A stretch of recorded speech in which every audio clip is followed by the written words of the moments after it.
The latest conservative truth bomb, truth nuke, gangster rap,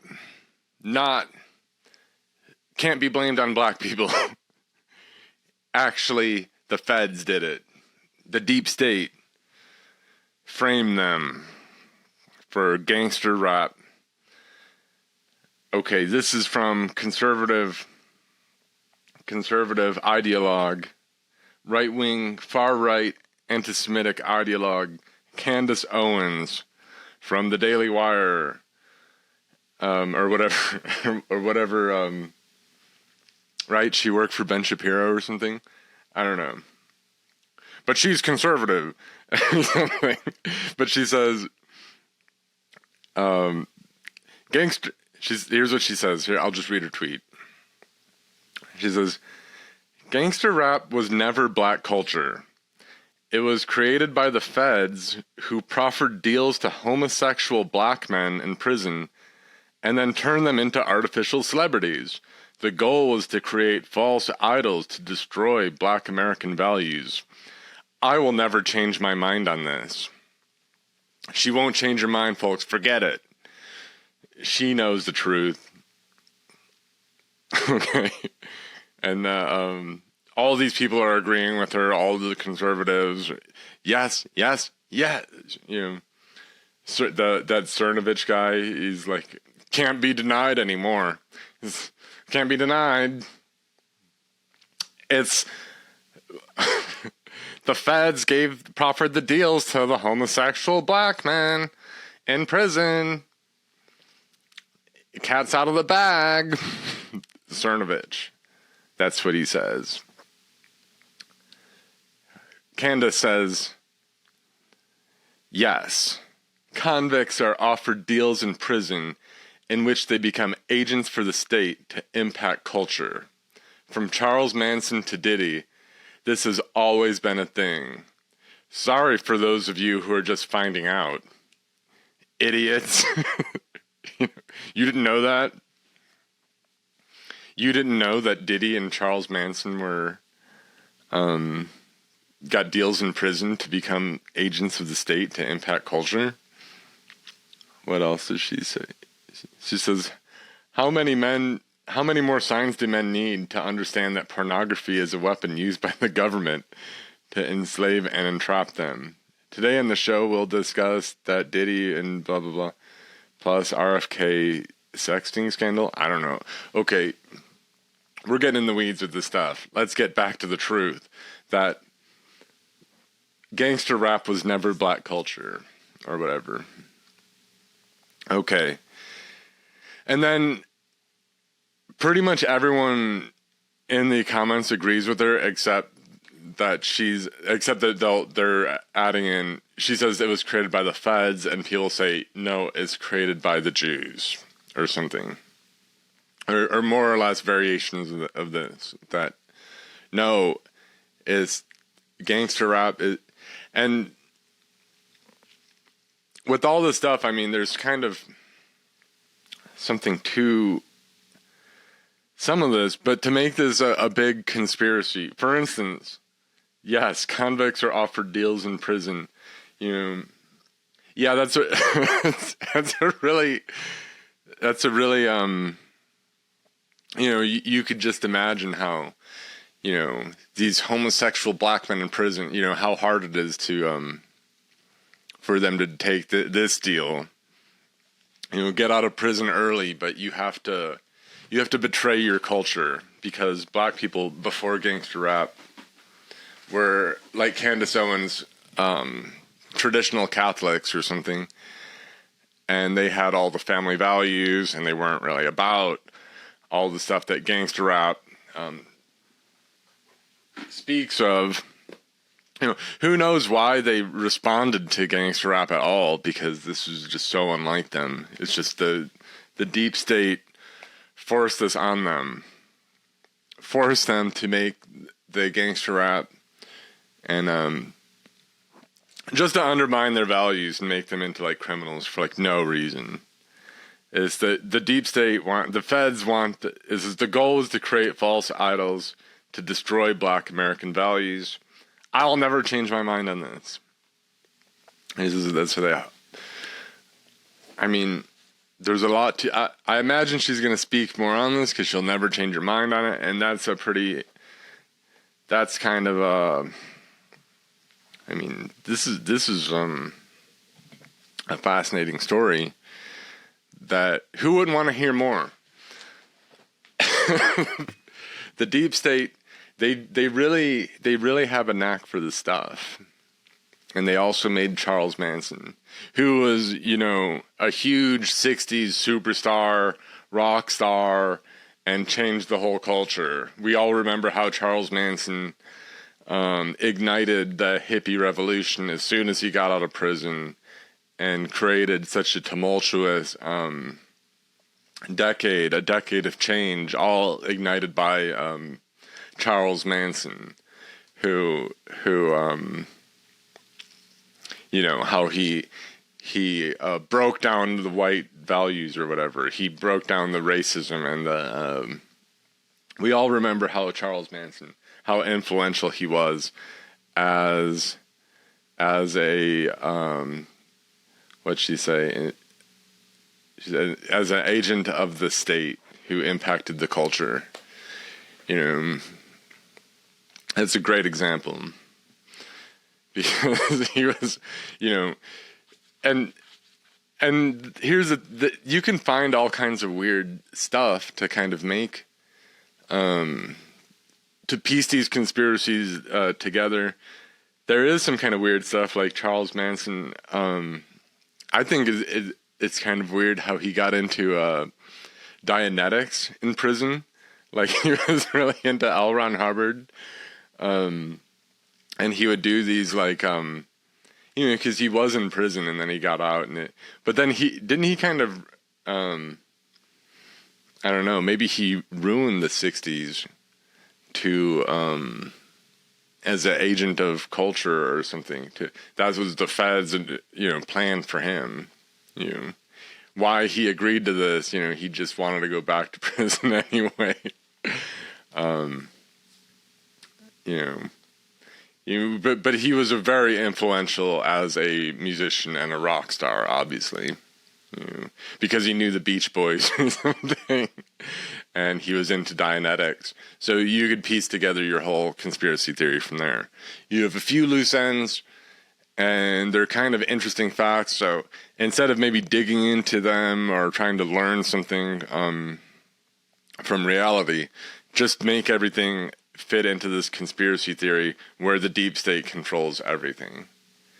And again, it really almost seems like, why wouldn't we just make this a conspiracy about Candace Owens? Where isn't she palling up with, say, crazy rappers, and like she would never hang out with a homosexual rapper or something, even though she hangs out with Kanye West to do all this stuff, even though she's with Ben Shapiro at the Daily Wire, who boosted her whole career or something. And then and now she just promotes all these conspiracy theories and anti-Semitic kind of stuff and content and just weird stuff to get people to not trust the government. And then she's with Dave Rubin, and she's married a white guy and a traditional Catholic. She converts to Catholicism, and she's with Dave Rubin, the homosexual, defending how he should have children with surrogates, and he should be enslaving women use their wombs for children for his relationship. And Candace Owens is all about this stuff and uses her show. But no, obviously no one could make a conspiracy theory about Candace Owens, Don't be suspicious about that. She wouldn't fall into that. It's a homosexual, but I mean, this is why,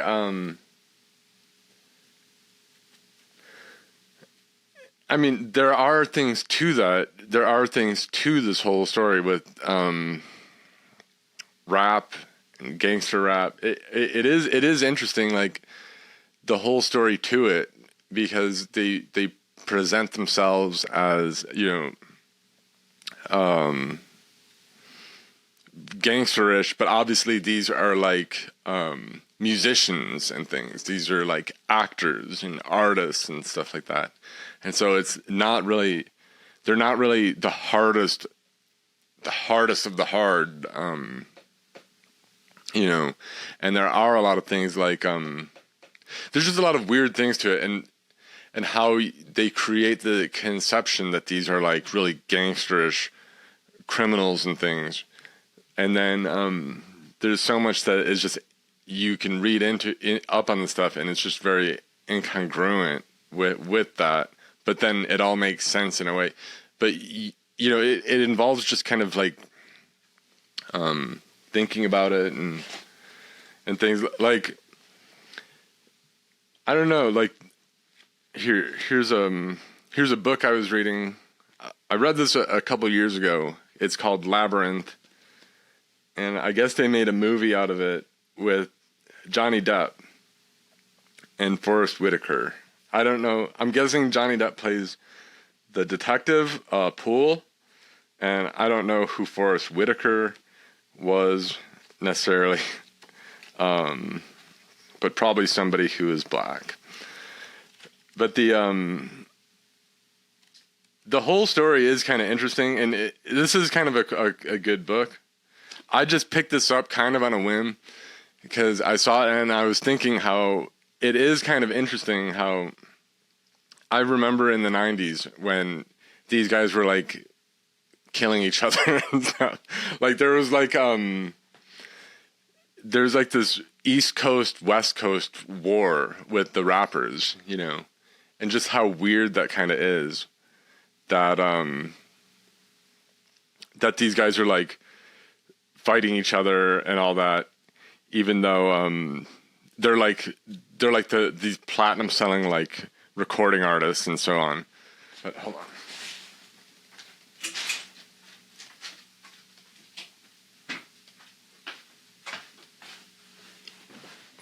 That they I mean it's almost like there isn't that much else really like that. Like there's however many musicians who will like maybe party to death or something, or like just puke on, like they like choke on their own vomit or something and die in a bathtub or something, and then everyone thinks how kind of real and hardcore that is. But you know, these guys like were like shooting themselves, or like the black metal scene with where they're like killing people and like burning churches down and stuff, and like but I mean, even that, most people, like a lot of people found out about that from the book, Lords of Chaos. Like I've never even heard of any of that stuff. And I remember when that, a long time ago, like, when I was a teenager, I like read that, but those guys weren't like huge international things. It was almost like that's how they were trying to get attention, by like burning churches down and like killing people and stuff. And this is how they get clout. Whereas these guys were already established acts, and then they're like killing each other, and they kind of killed the most talented rappers, the kind of the biggest assets they had, you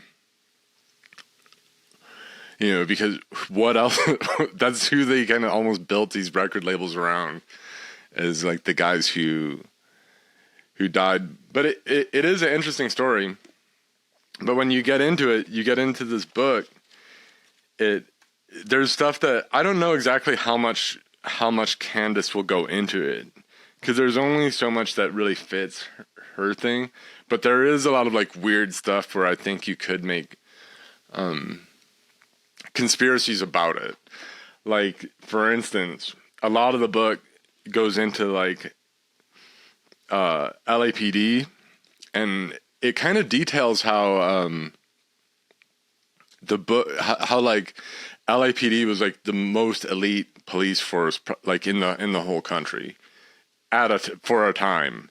Like these were like really squared away cops, and they had a really hard job just in general, because the way LA is, if you're familiar, it's really spread out. It's like the 5 suburbs in search of a city, or so forth. You know, like it's hard to really, you know, think of. You don't really think of like downtown LA or something.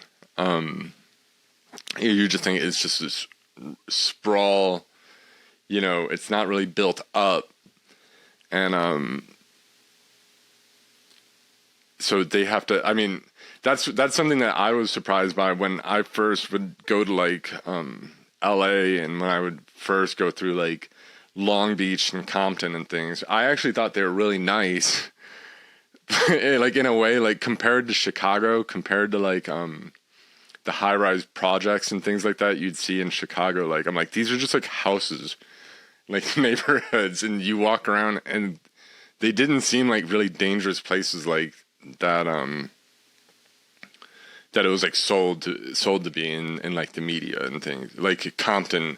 I as a kid or something, I thought Compton you would just get like blown away all the, like there's always like gunfights and stuff, but then you go there and it just seemed like a really normal, like it almost like a like kind of a nice, like they're just houses like laid out, and it's just way different than Chicago where there is stuff that's like way scarier and like stuff that I thought was a more hardened kind of place. But not to say that there isn't tons of violence and things like that, but it's just not, I don't know, you get the idea.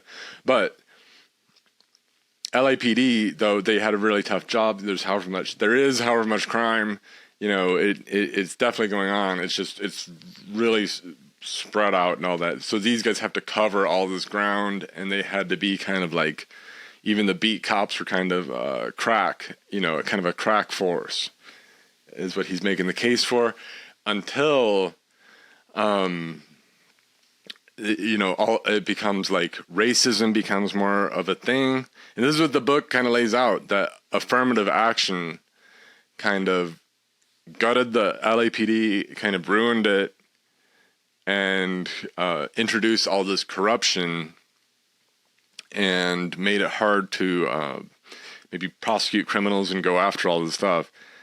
And the book kind of goes into how after a while, like there's all these cops who are working for like Death Row Records, and like because they're building up these record labels, and they're supposed to be real gangsterish, and they're trying to foster like a gangster. So they're getting all these criminals on board, even though like the musicians and things like that are not really like that, but they need to get these entourages and stuff, and then they need like a street image, and so they need all the security, and some of that comes from like Fruit of Islam, like Puff Daddy has got like the security guards from like the Fruit, like Louis Farrakhan's security force. He's hiring the Nation of Islam, and they're criticizing that he's got the Muslims for the security or something. But Suge Knight, a lot of his people doing the security are actually LAPD cops. And so not necessarily that there's anything wrong with that, but the book kind of goes into like that Suge Knight was getting into kind of criminal stuff, but he was able to present himself as like he's a businessman, and like liberals are backing him up. Like you just think he's a bad guy, but it's just because he's black and he's, you know, doing all this stuff, but he's, you know, you got to leave him alone.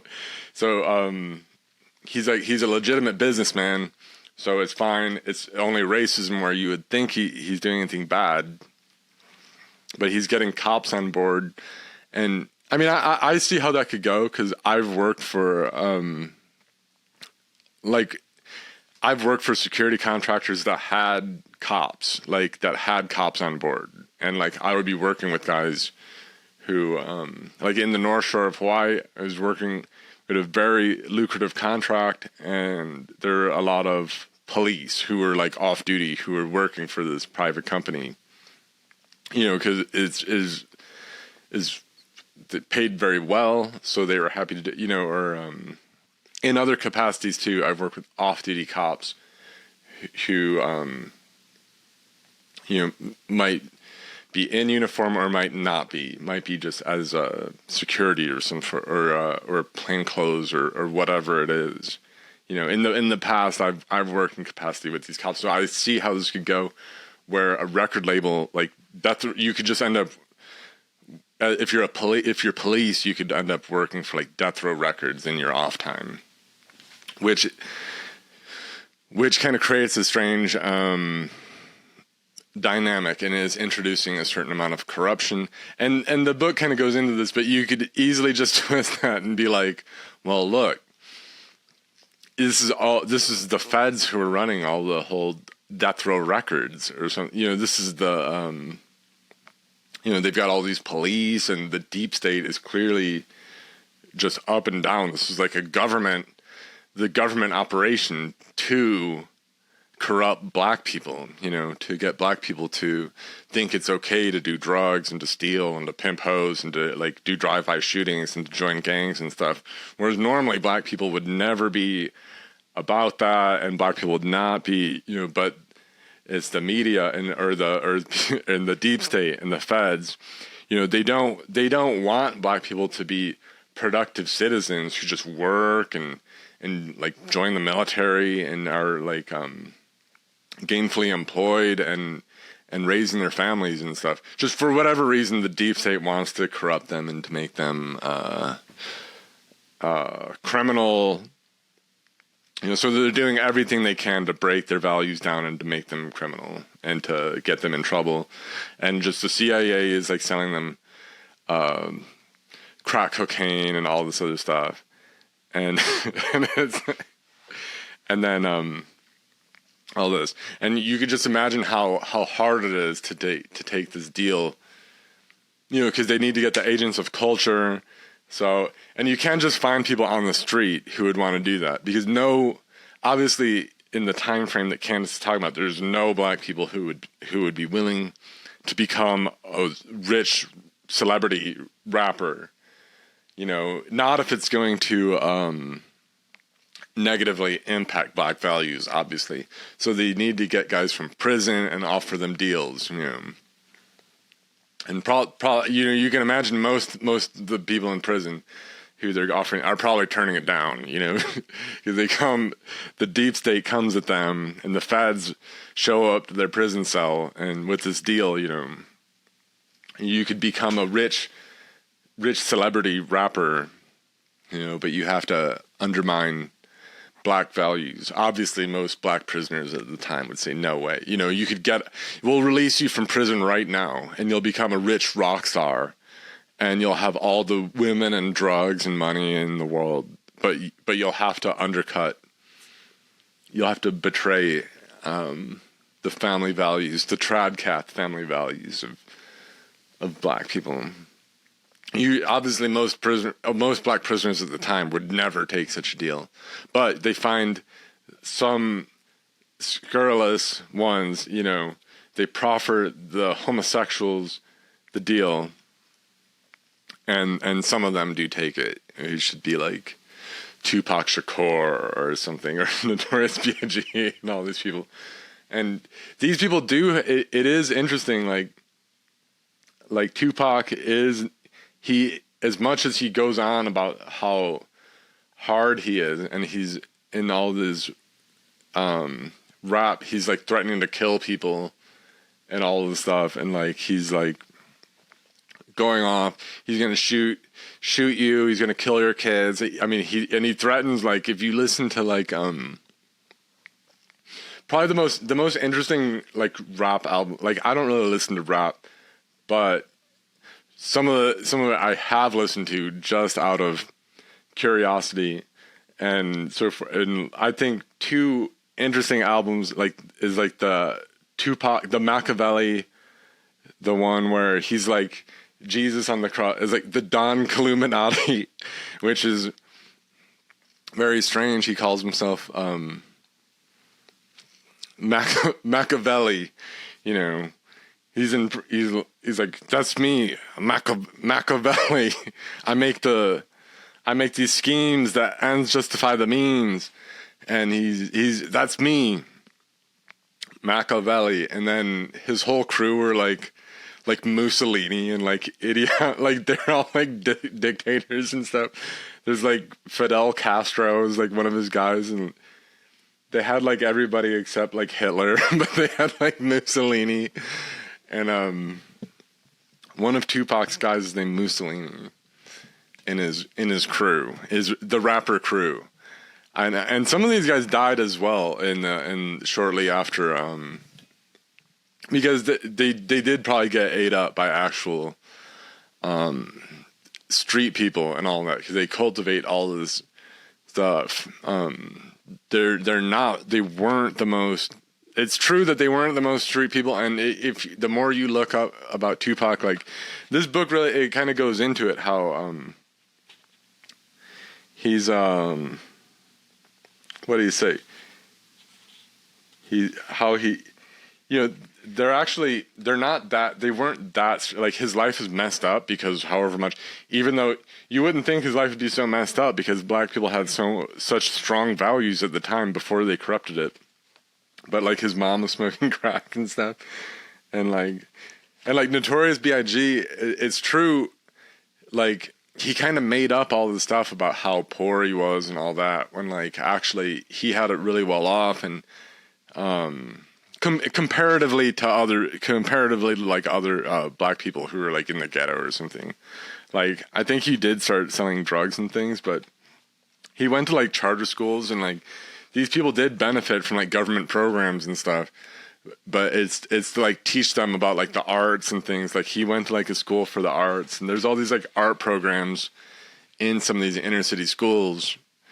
But you could kind of think about that, or figure out what's going on, or what the government's blowing, or you could just figure it's a government plan. They do the art program but of course this isn't necessarily what she says, because she says there are homosexuals in prison. But he says that he's in the School of Arts. This is Tupac. He performed in Shakespearean plays and played the Mouse King in The Nutcracker. The teenager who had been teased about his slight build and effeminate features in New York would say that he finally felt in touch with himself during this time at the School of Arts. Okay, so on and so on. The idyll ended when Tupac moved to California in 1988 to escape the squalor and poverty at home, where his mother smoked a crack pipe all during her third pregnancy. His new residence was in Marin City, an isolated ghetto in a geographic depression surrounded by rolling hills where white people with money had created a rustic suburbia, so on and so forth.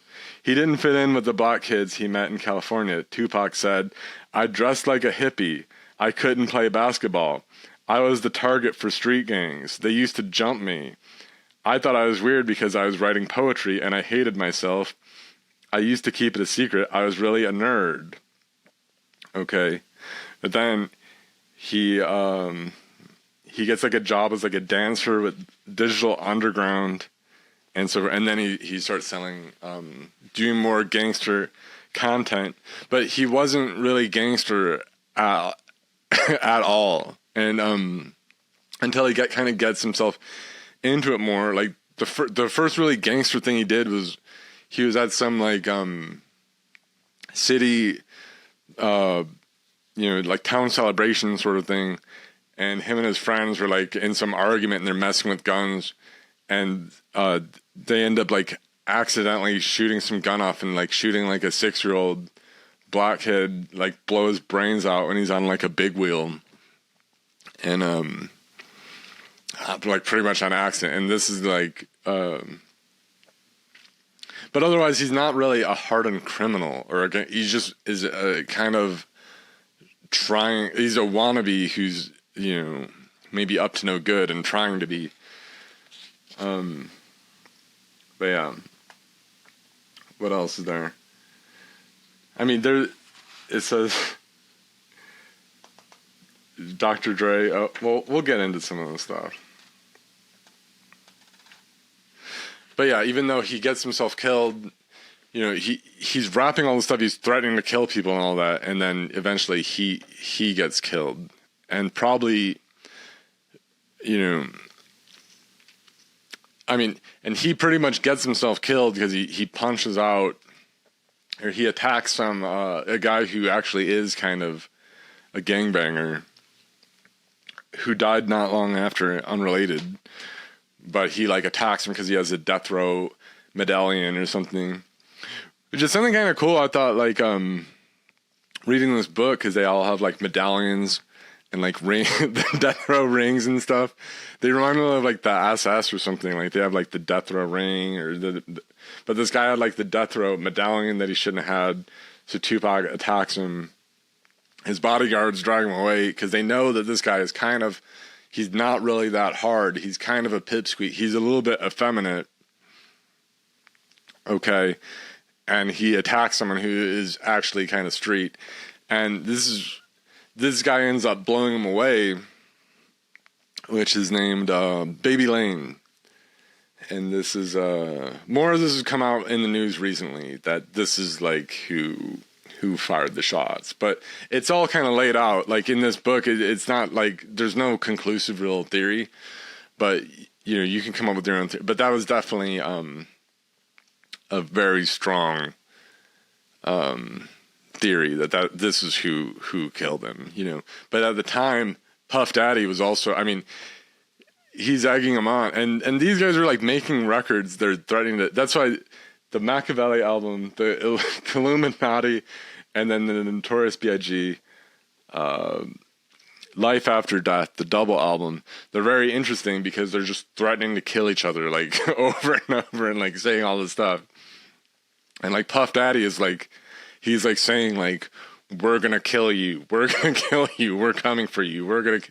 And it is kind of strange that there's no charges on that, even though not to say that he's really that hard either. He's not. He's also kind of like a charter school product, but he is probably throwing money down, like trying to get Crips to kill his rivals, his rap rivals, right? So they are ingratiating themselves in with, you know, because they might not be real gangster types. They're more artists, they're entertainers,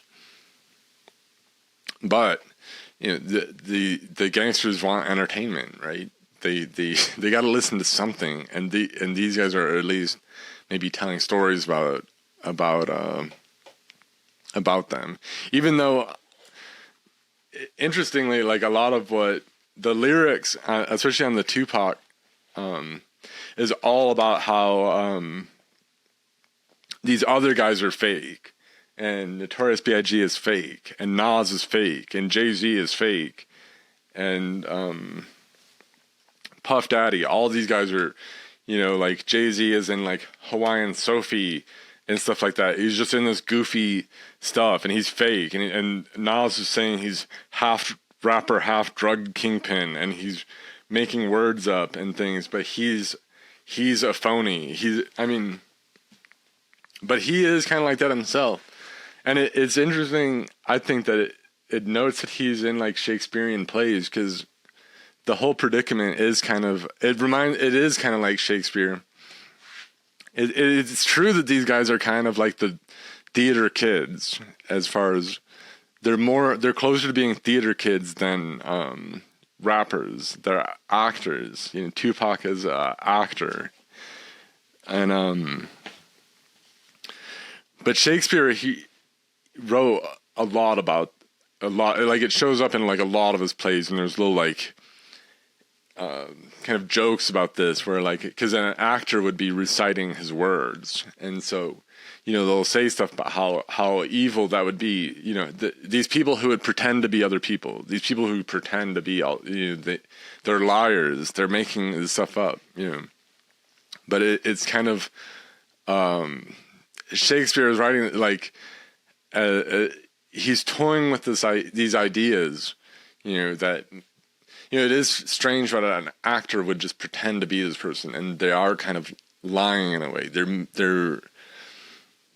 pretending to be something they're not. But then also at the same time, you know, everyone is kind of pretending to be something they're not, and like you say, it's so evil to pretend you're a king or something when you're a actor, but then the king himself is an actor in a way, you know, because what's there really to him? He has to act the part, you know. So they're similar but different, right? And so Shakespeare toys with a lot of the stuff, which I think you do see a lot of in reality, especially now with mass media. You're seeing these things more in a more pronounced way. Like actors become leaders. Like the president of Ukraine is an actor who acted as the president on a TV show and then becomes the real president and is like leading the country in a war. That's a very interesting story. It's a very Shakespearean story, but it's I don't know. But it's the same thing with the rappers. But the you know, it's kind of interesting on who's you pretend to be something until you are something, you know, and it's not that different than just being something, because you be something, you have to pretend to be, you know, you play the part, you know. There's a famous line about that.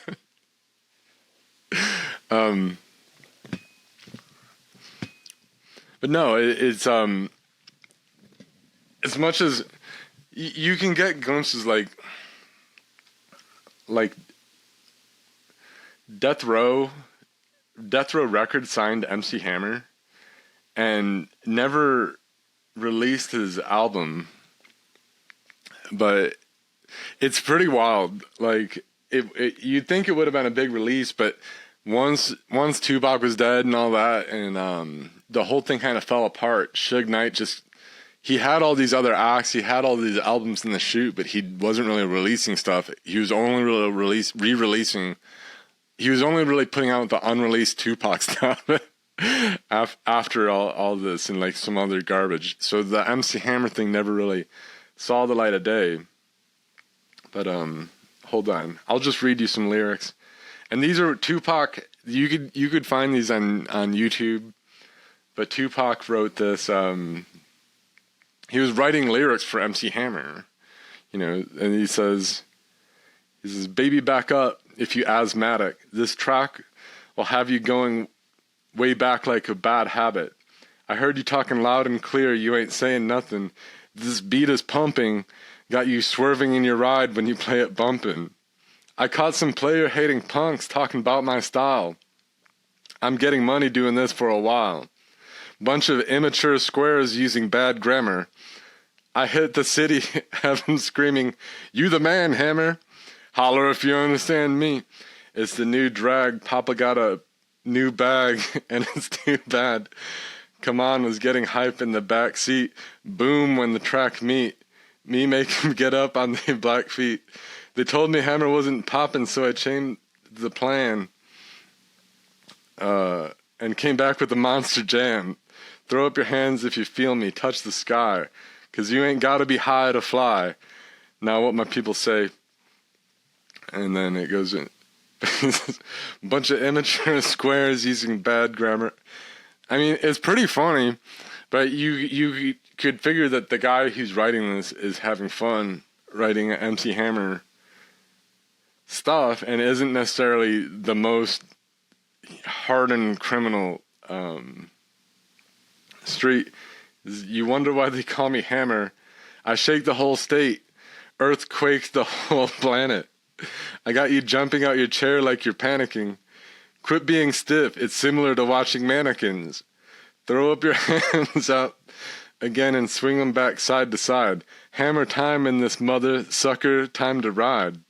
Where you from, Hammer? Oaktown I reside. Until I die, heart full of hometown pride. Don't ask why things changed. Am I still the same? Daddy never left the game. He just got strange. So peep game, 'cause the fame is a narcotic. The fans want to get a fix, but the stars got it. And you'll be going through the stacks of junk. packs of pumps, and you can't find a track that bumps. Well, okay, so on and so forth. All right. The third verse getting worse for the wallflowers. Either hit the floor or hit the door, coward. Since it's a death row party, got the cream in the crop. I got it popping, got the whole ground screaming, don't stop until you drop. Music motivates the generation. All color barriers are broken when I rock the nation. From senior citizens to minors in the from senior citizens and the minors in the little league, from thugs and jocks and even cops killing me. Consider me to be the one that put the love back, and can't nobody rock the show like the Hammer with the club track. I mean, this is just really funny. It just seems like kind of a nerdy, kind of a funny, fun,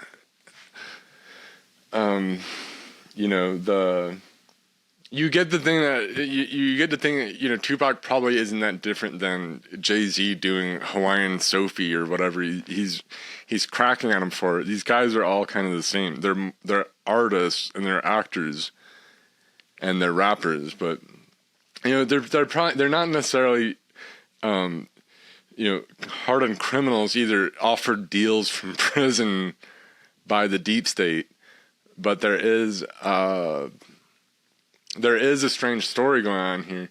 They are totally fake in the sense that they're not like so hardcore as they make themselves out to be. Like I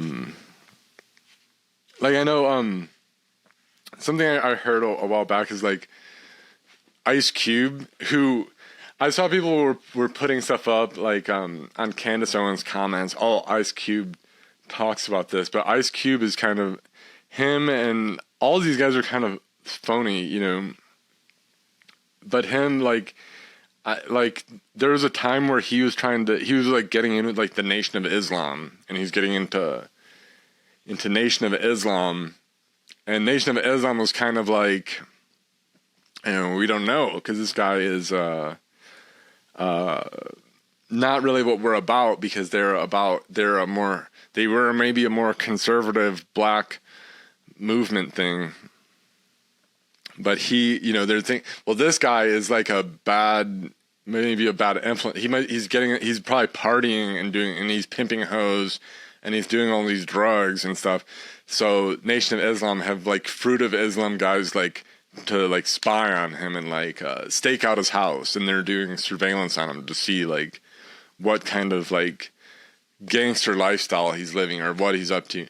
But they find out like all he does all day is just sit around watching TV, and he leads like just super boring life where he's just sitting in his sweatpants at his house watching television like all day and night, and he just sits around and he's just eating chips and watching TV and just like drinking sodas and stuff, and like that's his life. And they were just like, okay, it wasn't what they thought, and that's similar to other people as well. I know Axl Rose said it himself that like, he writes stuff about like he writes Mr. Brownstone, and they say it's clearly like about like drug addiction, and like he's like a heroin addict, but later he comes out and says he actually, there was a guy in the band that got kicked out for doing heroin, but he wasn't really into it. He says he was more addicted to television, that's his addiction, that's why he would waste his time. That's why like Chinese Democracy take like over a decade to come out, because he's addicted to watching television, not necessarily living this outrageous lifestyle. Okay. But then some of these guys are kind of like Suge Knight. He actually was kind of like he wasn't that out of control, but like he grew up, he's an athlete, he's plays football, but he actually kind of was really moderate with his behaviors for a long time until he kind of became like a rap mogul. And then he could use his size to like intimidate people. And he's clearly using that for like business and thing. And there is some, like, he can get people out of their contracts and things by intimidating. You know, you have a contract, but you can sign it away because I'm going to show up at your house and threaten you with violence. And so he is doing this stuff, and he's getting away with it because, you know, according to this book, what the book is making the case that because he's also presenting himself as like, they're out to get me because I'm black. And he's saying, you know, they took out Malcolm X, they took out Martin Luther King, and now they're trying to take out Suge Knight because he's the black man's guy. And it notes, and like this, the detective in the book notes that like a lot of times, even when he's clearly guilty of like crimes, there'd be no charges filed. And he says it's because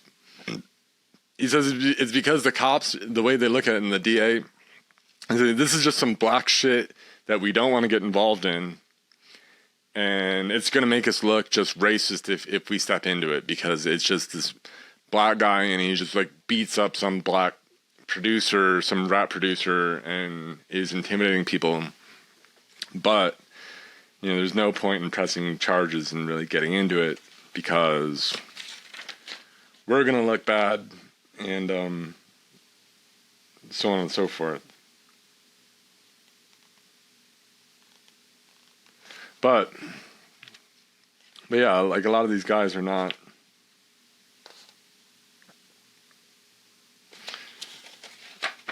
And then some of them, like I said, Tupac, he seemed kind of effeminate. You listen to his music, he seems definitely more, you know, he's always going on about women. He seems more kind of, in some ways, he tries to do the pimp the hose and slap my bitch kind of routine, but then he also will make all this stuff that's clearly sensitive to like women's issues or something.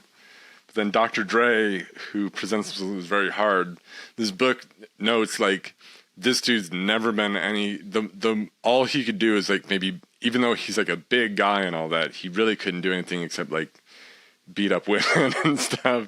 And he's soft. It says throughout the music industry, Dre was regarded as a talented producer and a dangerous fool. He never had been a real gangbanger though, and a lot of people who knew Dre well said his personality was softer than that of anyone else at death row.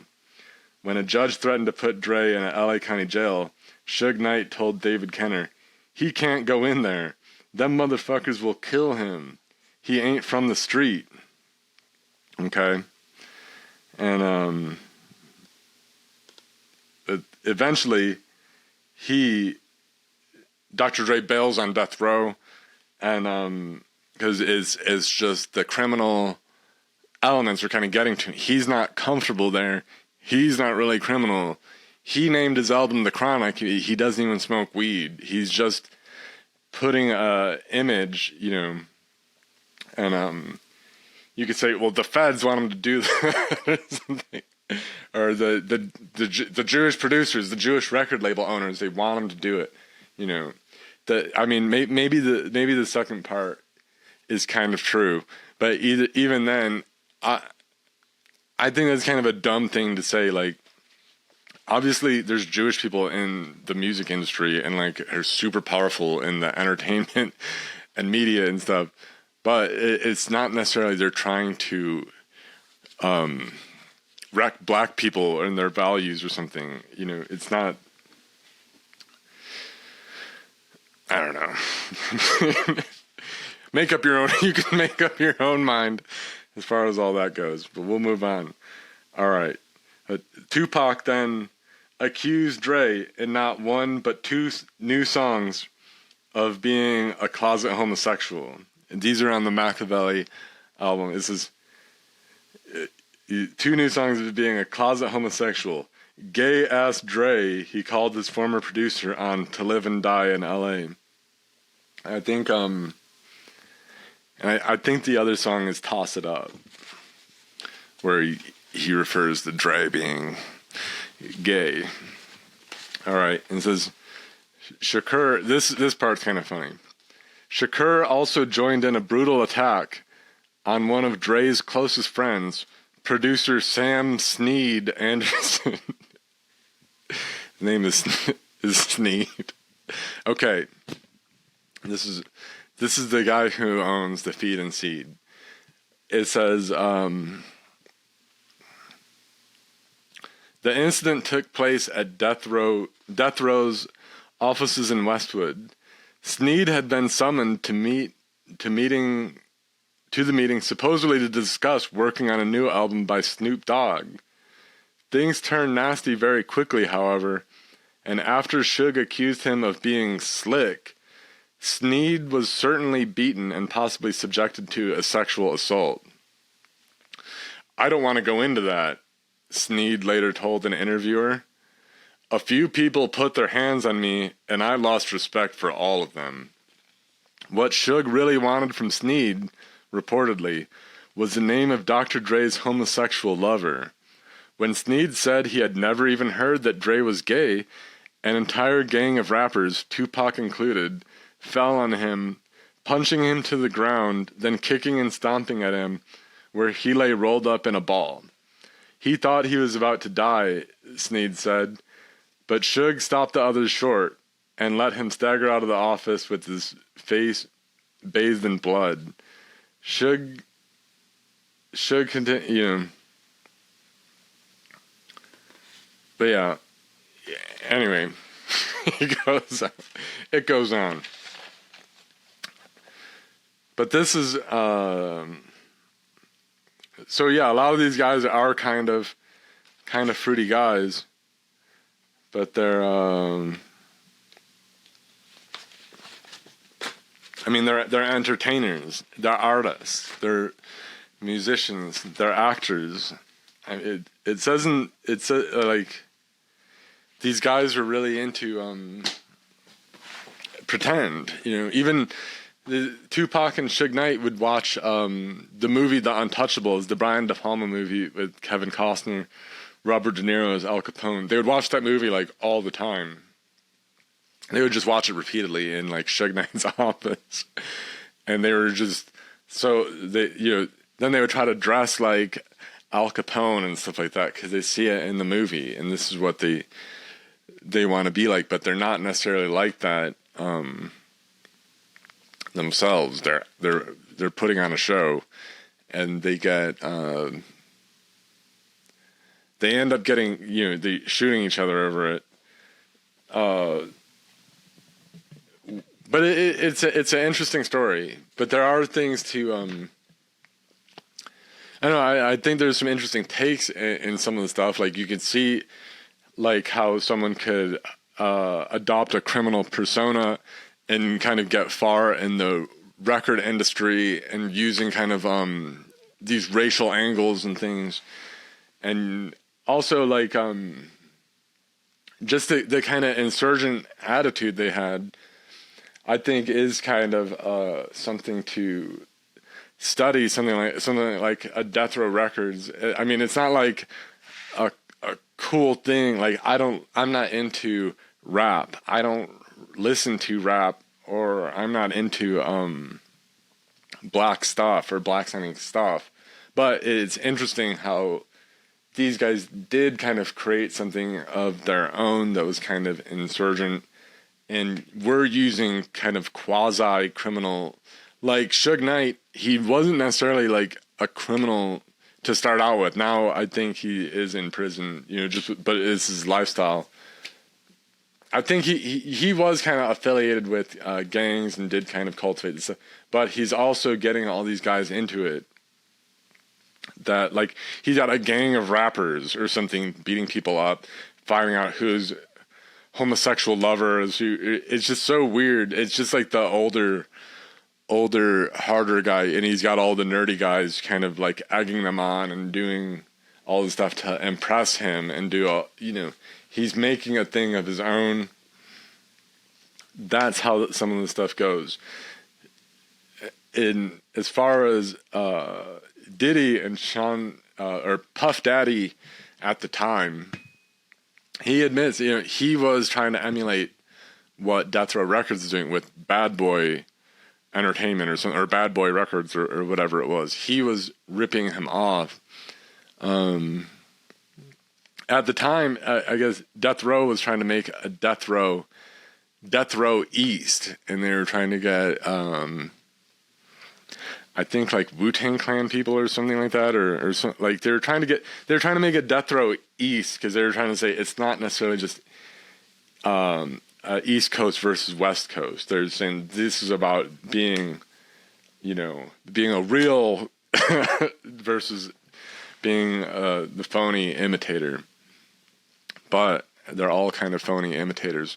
But are they, is this the story, or is it actually the deep state made it all up, just like they made up, everything else, just like they mastermind. I don't know, like the deep state is like doing all this, like before 9/11, before they blew up the Twin Towers or something. Like these guys are like masterminding gangster rap, and like they just make up all this wild stuff to control people and all that. It is kind of impressive, because some of these guys, like, I would say, if you review like rap and things, I'd say Notorious B.I.G., Biggie Smalls, Tupac Shakur, Machiavelli are talented, are probably some of the most talented. They're two of the most talented acts. Two of the most talented. They're genuinely, like, I don't think you could just necessarily just find like desperate homosexuals in prison and then like offer them deals and then just make them into like rock stars or something. Like they clearly had some talent for this stuff. That's why it's actually more interesting. And I think the story is more interesting in that these are more artistic types. They're not that criminal. They're pretending like it because that's actually what people wanted, and definitely in the black culture. But also this really misses out on how much, like, it's like, oh, the racist deep state is just trying to ruin black people, but white kids would buy this stuff. Like, not really where I went to school, not really in my neighborhood, because growing up, like, I mean, there's however many people who were kind of into that, but it wasn't that cool. Like, I didn't really listen to like I knew this stuff was going on because I would watch MTV, but it wasn't like I would, like none of my friends were like, we didn't have like rap stuff. Like in high school, like that would have been kind of weird. Everyone I went to school, and this is in like Chicago suburbs, is like, it was like white, in my neighborhood at my high school, and you didn't really listen to rap. But when I when I was in the Marines, though, this is kind of where I would hear a lot of this stuff, because there were a lot of like white Marines who were like, they didn't really want to hear any music because I would play like Skinny Puppy or Burzum or something, and like Dark Throne and stuff, but they were more into like the more rap or something. So I would end up hearing and stuff, and I could kind of decipher on what, and not to say that nobody listened to rap where I went to school. There were, and when I was in school, actually when I was a little kid, I remember we would listen to what was it? The more offensive stuff. Like you would listen, and there were people who were really into ICP, not people who I hung out with, or I guess there were people who did listen to, but it wasn't the coolest thing. But as really little kids, I remember we would listen to tapes of like Too Short or like Easy-E, because it was just so offensive and obscene, and so we would just like laugh about it and stuff like that.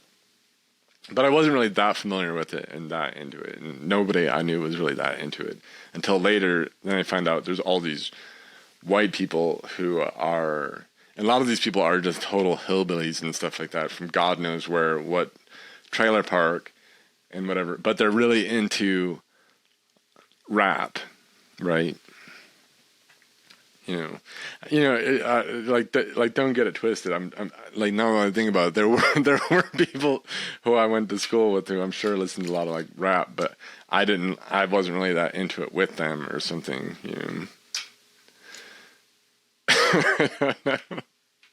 But I remember all the stuff. Like I remember on MTV and stuff, you would see like Tupac's been shot or something, and like it was weird at the time.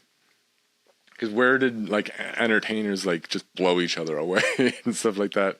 But looking back, it's like really weird. Like, it's kind of weird that this stuff happened, where that you have entertainers who are just trying so hard to get into the criminal element, and then are actually getting into it where they're like killing each other like that on that scale, where they're like it's an East Coast West Coast war and all that. And there were a lot of people who like died like in the wake of this stuff too. Like there were however many like gangland killings and stuff that kind of resulted from rap moguls pouring money into to gangs and kind of like fueling their beefs and stuff. It is kind of an interesting story. It's just probably not the racist deep states trying to undermine black people with this stuff. It probably has really nothing to do with the deep state at all. Because why would you even want black people to erode their values or something? Why do you have so much interest in that? Especially when it's going to erode white people's values too. Because now tons of white people listen to rap, and you see like, I think it's really, however many like white girls are like listening to rap, and these are all like, it's like the deep state is like recruiting these homosexuals, and they're giving them, like they're showing up to the prisons to find these guys and to proffer them deals. How would you like to be a rich celebrity rock star rapper? And some of them, the more unscrupulous ones, take the deal, but then it's blowback where it gets into the white community as well or something. I mean, that's pretty bizarre. I think it's more told that our society does value, like, probably isn't bankrolling rap music. There are elements of people who are like, something I thought was interesting was how often these guys would like go to court, and it would be like, because there's like IP considerations here on who is writing and producing this rap stuff, who's recording it. And so like, there's like, who gets the money for the, so they go to court, and it's treated just like, it's not treated like, like a criminal has no recourse to the law, but these guys, it is like a legitimate business because they're selling records on the shelf. They're doing, it's just business. So they're in court doing all this stuff, and the courts are just taking it seriously and are ruling the best they can on it, just taking it serious, just like you would any other recording artist or something. And they're just, this is just entertainment, it's art, even though some of these people did get into actual crimes. Obviously, some people are dead and people are in like prison and things like that. But I think it shows kind of just some drawbacks of having a free country and things where there's no real guardrails as a society for unscrupulous elements to come in and be making money with entertainment, where you're just glorifying criminal elements, the most unscrupulous element. There's nothing to really stop them. If the people don't have the values to, then they're, nothing really stops this stuff from like blowing up and making all this money and stuff like that. And it's just that the government's not really equipped to, to guide this stuff. It's not necessarily there's a deep state. Because if there was a deep state, they'd probably try to curb this stuff a little bit so that people aren't glorifying. Wouldn't that make a little more sense for it to work the other way? So, this is how conservatives are completely, like, especially this kind of distant right, conspiracy conservative, just, they're gonna roll with a few loose ends, and there are a lot of very weird things to this. Like, for instance, I think Tupac, he does end up getting, because he gets involved in like this gang rape with a guy named Haitian Jack.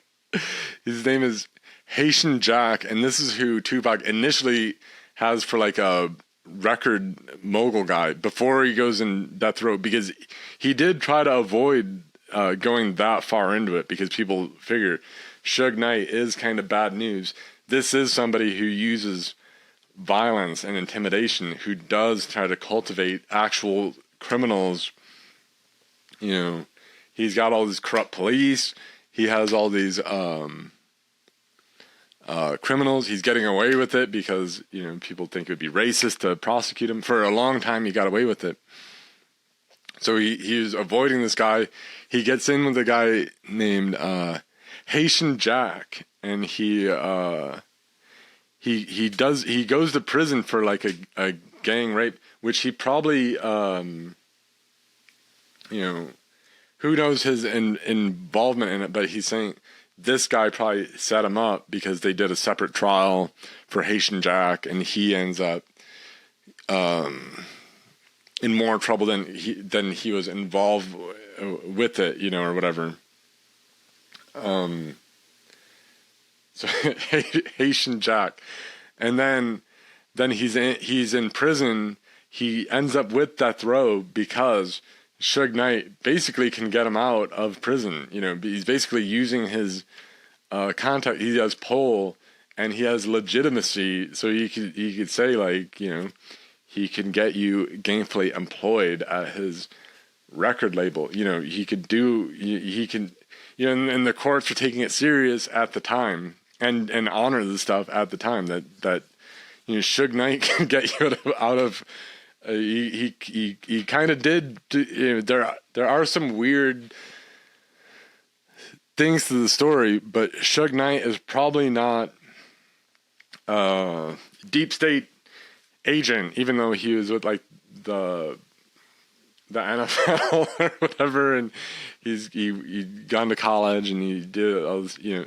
It is probably just not the case. I think he's in prison even right now for just misbehavior, because he's just doing drugs and like, well, just, he's a very big guy, and he could intimidate people, and he would that's how he would get access to his label, and he would just he was very shrewd he could poach people from Eazy-E and think, because he knows everyone else is kind of a phony. He knows nobody else is really that hard, but he does have all this size. He can cultivate criminals, and that's how he kind of built his own record label, by being a little bit dirty, by being a little more ruthless in how he'd go about this stuff. And so he put this together. It's somewhat impressive. It is kind of weird. There is a lot of like this weird stuff to it, but it's not really. Black people had nothing to do with this. You know, this is actually probably is like a purely black thing. You know, as much as people try to give, say, African Americans or something invented this or that. You know, like Rosetta Tharpe, I'm sorry to say, didn't invent rock and roll, and maybe that's a future video, but you say rap music and gangster rap is very similar to what you had in Africa or something, because in European music, let's say, was just purely European music, was mostly about harmonies and stuff like that, and like, you know, you'd make all these harmonious stuff. You have all these scales. Music is in a certain key, and there are chords, you know. Whereas African music, there's nothing like that. There's no key. There's no chords. You're not using scales. There's no harmony, really. There's rhythm, and there isn't necessarily even, you listen, the African music didn't necessarily have a beginning or end. It could just go on, and there could be like chanting or singing or something over it, but there's just going to be like just pulsating rhythms and things like that, and a beat, and then whatever over top of it. And it's just like rap. It's a rhythm, and there's, going to be sounds over it, noise over it.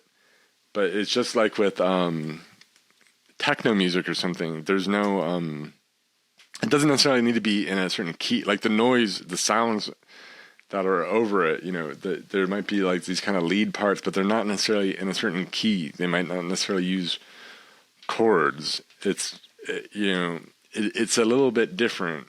This is something that it seems more African, purely black. As much as Candace Owens might disagree because she's a trad cat, she marries a white guy, becomes the arbiter of black culture, because so many black people are traditional Catholics and are into like trad cat stuff or whatever. I don't know about that, but yeah, there's weird stuff. But you could either learn from it and try to figure this stuff out, or maybe get an interesting story out of it, or you could just try to shoehorn everything into your idiot overarching conspiracy theory where the feds control everything, and then the only argument people have is if the feds are Jews or not. And this is the dissident right and their dialogue. Yeah. So very bizarre. But yeah. Anyhow, kind of an interesting conspiracy. One of many others, because we know that the U.S. does, and the deep state and the feds, they run every other thing. They're responsible for, they create ISIS or something, and they create all this other stuff, and they create all, so why not,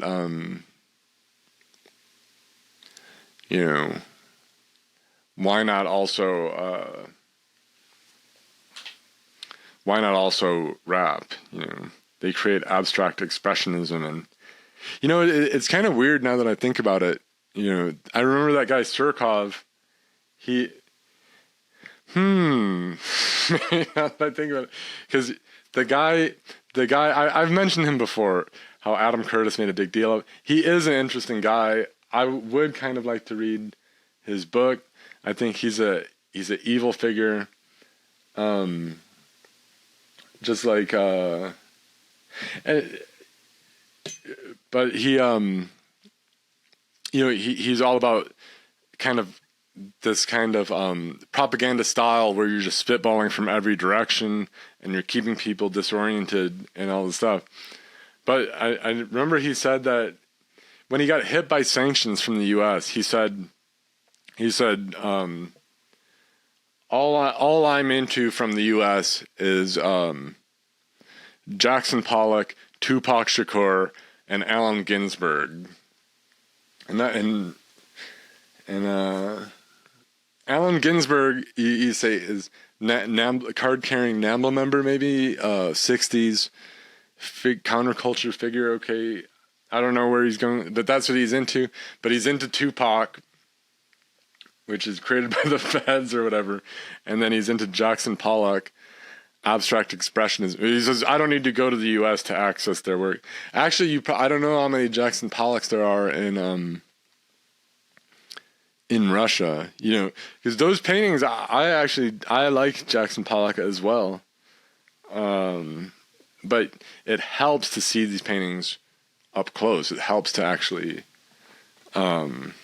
see them in person. You look at the JPEG, you don't necessarily get a good idea.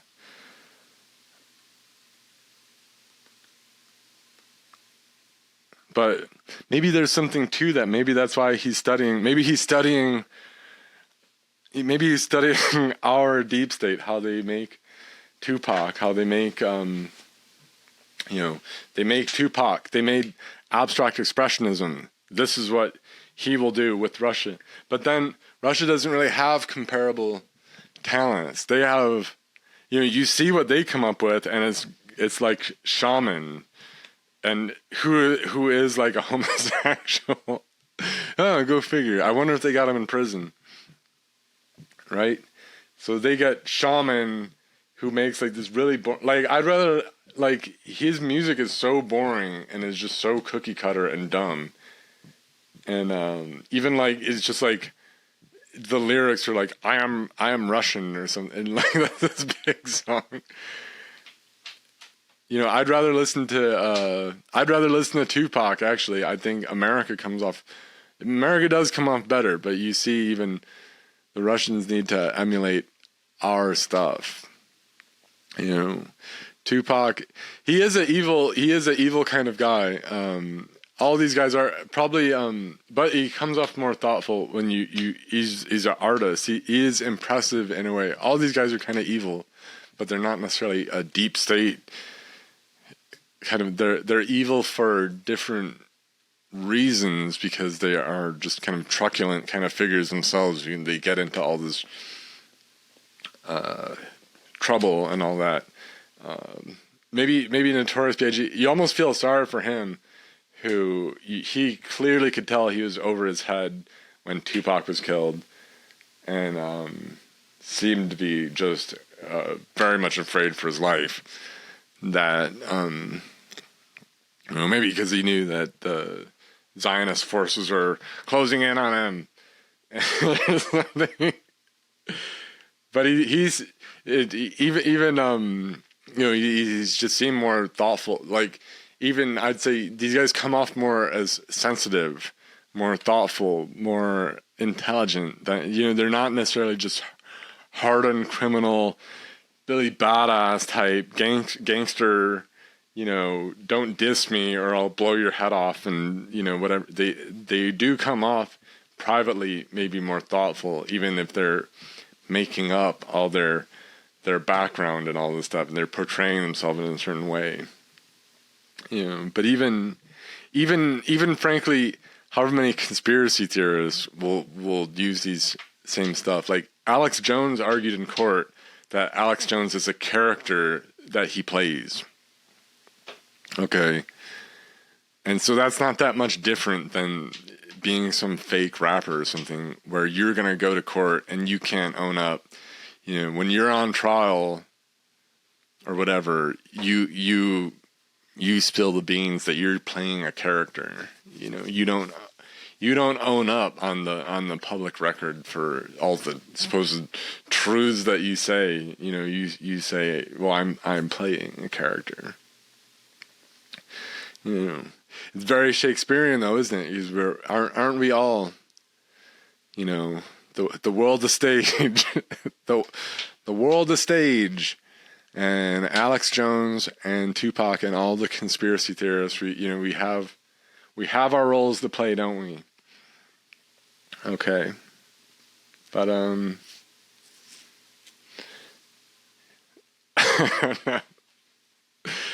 yeah, I don't know.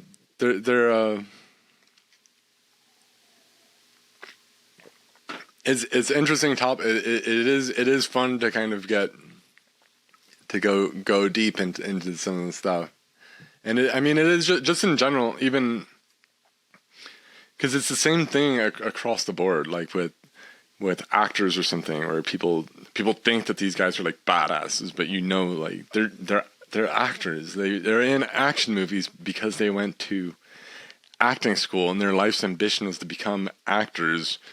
And that's a lot different than like a Navy SEAL or something, or even like a cage fighter or something. Although maybe the cage, I don't know.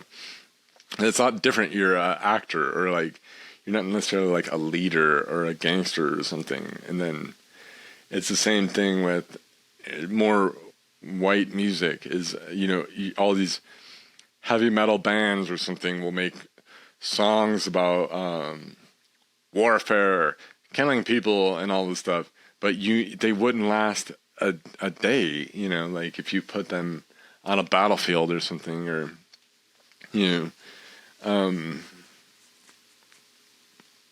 see, they're more sensitive. I mean, not to say that this, you know, because I've been on a battlefield. I consider myself kind of a sensitive type, I guess. But in a way, who's to say, you know, like I wasn't like, you know, you play your role even then, you know, one way or another. It's an interesting thing to meditate on, isn't it? You know, how I don't know, you have guys like you think about different political figures, and they have to tailor their image or something, or someone like Trump or something. He's a very cultivated personality. He's also a member of the Film Actors Guild, and then the Adolf Hitler or something. You know, he was a war veteran and stuff, but he became powerful by being a speaker. You know, that's what he was recruited for. And actually, oddly enough, he was the deep state, the feds, deep state. No, but it was the military intelligence. He was working as an undercover when he was literally like a federal, like a government informer, is like. And he was like a political, but he became like, he went to school, he went to military speaking, like schools, courses to teach him how to speak. And he would be a speaker for Free Corps, you know, like he was to be the political speaker for like Free Corps route, to say more nationalistic speeches, to get people riled up, to get people on a certain political orientation, to get these militia groups going. That was to be his role, but he grew far out of that role, and he became the leader himself. And where even in his early speeches, he presented himself as John the Baptist, and he says he's like speaking for one who will come. He's announcing the way for the one who will come, who will lead Germany, you know. And then that became himself, you know, he spoke himself into that role, you know. But as a very you know, he would take pictures of himself as like test shots, like glamour shots and all this. And he very much, he saw himself as an artist, and he was very good at the graphic design and things like that, you know, making this flag, making this stuff, making this image, making this image of a persona for himself.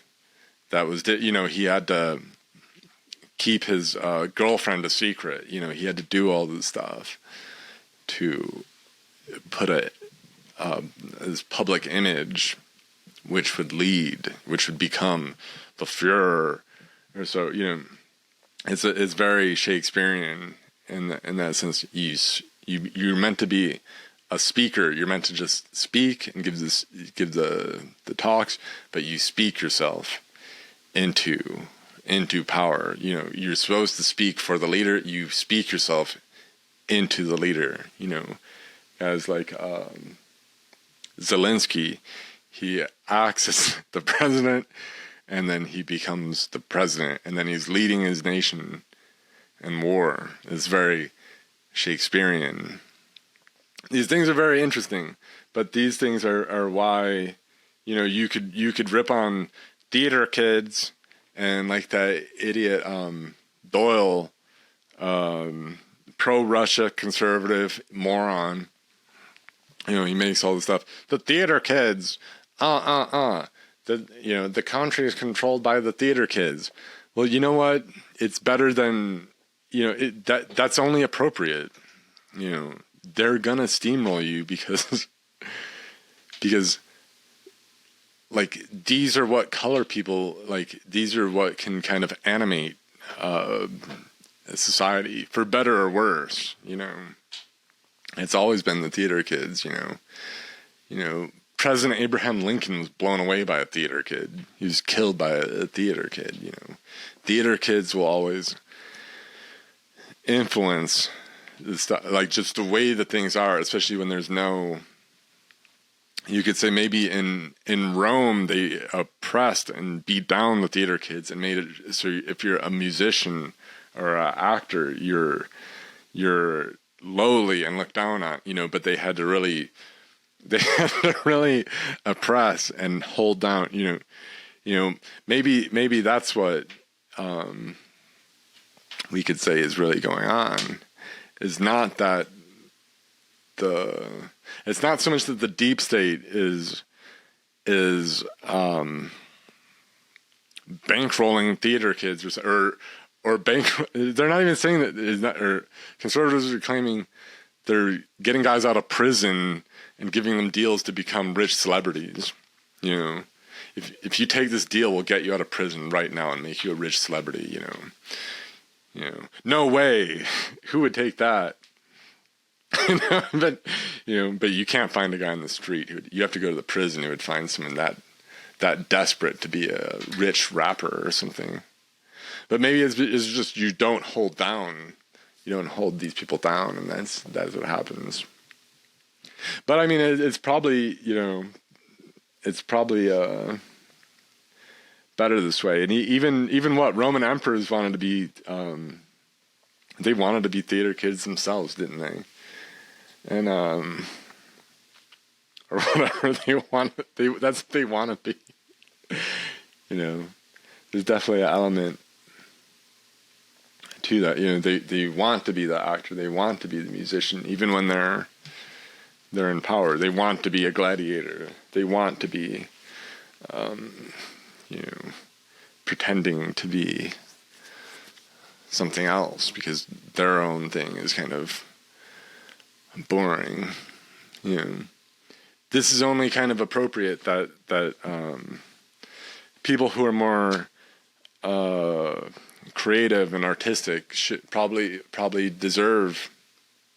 In the end, if conservatives can't get their can't produce any art, any creative outlet, you know, what do they really have? You know, this is why libtards, they have such they've done so much with the arts and cultivating artists and things and getting this sort of thing on their side. This is why, you know, you could say even Jewish people, why you'd say this is something they've done really well. They've got all these people on their side. And just look, I mean, look at what Jewish people have done with Hollywood compared to what Russia does or what they try to do with their own film industry or whatever. They can't produce anything of the same quality. Of the same, you know, not to say that movies have been that great lately. They're obviously going way downhill and things like that. But just in general, you know, you look at films, you know, from say from like the 30s to like the 90s or something, or even you'd say that's people who are producing things of this kind of quality are superior. You know, even then, I've seen movies like the new Dune movie is very good. And I'd say people who can make films like this deserve. You'd say that they're superior. You know, like I don't know. You want a society. If your political faction has no artistic output and you have no aesthetics on your side, you have no musicians and actors and people with creative vision. I mean, what do you even have to offer, you know? Because this is kind of, this is in a way like why, like, I could look back on, like I said, like when I grew up, it's all very white, but I still had problems with people, mind you. And I wouldn't really want, like, now people look back at like Creed and think like, oh, this is like a white utopia or something, but I didn't really like Creed at the time or like people who liked Creed or something, even though that was like a huge band or something. You want something a little bit different. And so I'm not really happy with the idea of like a white manistan that would play Creed for like an anthem or something. I have no interest because I've always wanted something different. Okay. And alternative artistic vision is, we would do well to make an insurgent alternative artistic vision, than just about anything else,